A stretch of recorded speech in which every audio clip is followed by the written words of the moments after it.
So you can see a little bit of a transformation. Yeah, that was the first, absolutely. Yeah, I can So definitely see it sitting back. You've been looking at your first video, and we talked, I can tell, and you got into these positions, pretty much on your own from the usage of what we talked about with the video. I just suggested you get a little more space or room so your arms hang down more extended, because you can get a certain angle, right? And if you change the body weight, you have to step back a little bit. But now you can see much more athletic. Your arms hang down more naturally below your shoulders. And it's just trying to keep your chin out a little bit more, right? See how it's still kind of tucked in a little bit? You can be able to just keep that space, right? But that balance is very, very important to have, right?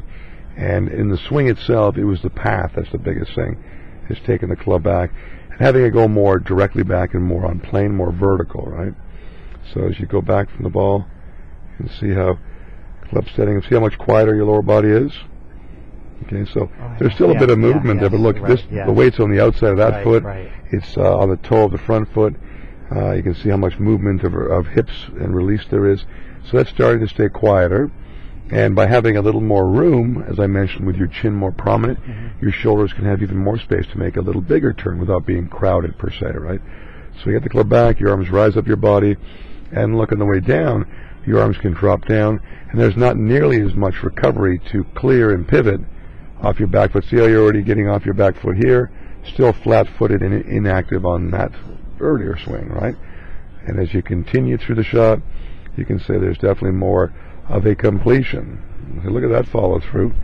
So just much more stabilized compared to here, kind of falling back here and having a lot of movement.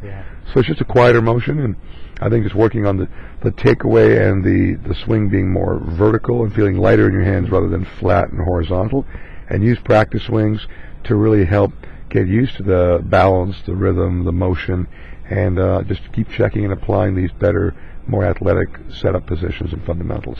Okay?